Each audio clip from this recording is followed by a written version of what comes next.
अस्सलाम वालेकुम दोस्तों पिछले एपिसोड में हमने देखा था कि उस्मान साहब ने यानी शहर पहुंचकर करांजो का सर कलम कर दिया था और दूसरी तरफ करारगाह में नाइमान ने तुर्गुत साहब को पकड़कर तुर्गुत साहब के तमाम सिपाहियों को शहीद कर दिया था। दोस्तों कुल्लूस उस्मान सीजन 4 एपिसोड 153 में हम यानी शहर में देखेंगे जहां पर तुर्गुत साहब का घोड़ा यानी शहर में आ जाता है। बुरहान भी वहां पहुंच जाता है और उस घोड़े को पकड़ लेता है।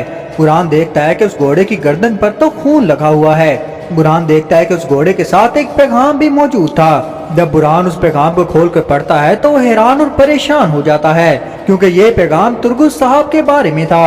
उसके बाद हम सोहोत में देखेंगे जहाँ पर वालदा सुल्तान जलाली पर बहुत ही गुस्सा कर रही थी। वो गुस्से में कहती है, जलाली भला उस्मान कैसे फरार हो सकता है? तुम सब लोग उस वक्त वहाँ पर क्या कर रहे थे?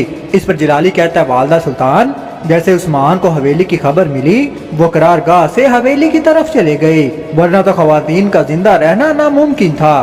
फिर वालदा सुल्ताना बहुत परेशान हो जाती है और कहती है, मुझे बताओ कि बेंदर कहाँ पर है? अगर उस्मान ने बेंदर को पकड़ लिया तो उस्मान तो हमारे बारे में सब कुछ ही जान लेगा कि मैंने ही नाइमान को आजाद करवाया है।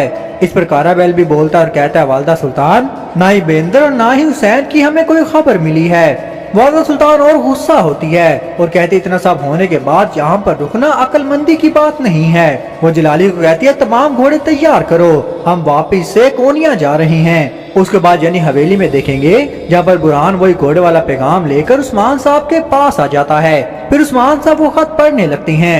यह खत नाइमान की तरफ से भेजा गया था और इसमें तुर्गुत साहब के बारे में लिखा था। इस खत में लिखा था कि उस्मान तुर्गुत मेरे पास है और मैं तुम्हें 15 दिन देता हूँ। अब तुम्हारे सिपाही और तुम्हारे लोग हथियार डाल दें और अब अगर तुमने इन 15 दिनों में कोई भी हरकत की तो पहले मैं तुर्गुत को मारूंगा और फिर तुम्हारे लोगों को। अब उस्मान अगर तुम मेरी बैत करोगे तो ही जिंदा रहोगे। लेकिन ये खत पढ़कर तो उस्मान साहब और गुस्सा करने लग जाते हैं और कहते हैं, नाइमान ना ही मैं तुम्हारी बैत करूंगा और ना ही तुर्गुत साहब को तुम्हारे पास रहने दूंगा। नाइमान तुम्हारे पास मोहर है, तुम्हारे पीछे जालिम लोग हैं और अब मैं कसम खाता हूँ कि मैं इन जमीनों को तुम्हारे लिए कब्र बना दूंगा नाइमान, और अगर मैं ऐसा ना कर सका तो मुझे उस्मान ना कहना। उसके बाद हमें 2 हफ्तों के बाद दिखाया जाता है जहाँ पर बाला खातून भी ठीक हो चुकी थी और वो उस्मान साहब को तैयार कर रही थी। बाला खातून कहती है, उस्मान साहब आखिरकार वक्त आ चुका है। उस्मान साहब कहते हैं, तुम ठीक कह रही हो बाला खातून, वक्त आ चुका है और हम इसी दिन का तो इंतजार कर रहे थे। बाला खातून कहती है, मुबारक हो उस्मान साहब, लेकिन क्या इस मुश्किल वक्त में ये सब कुछ करना ठीक रहेगा? इस पर उस्मान साहब कहते हैं कि ऐसा दरख्त जो मुश्किल वक्त में अपनी जड़ें नहीं पकड़ता तो हल्की हवा का झोंका भी उस दरख्त को उखाड़ सकता है।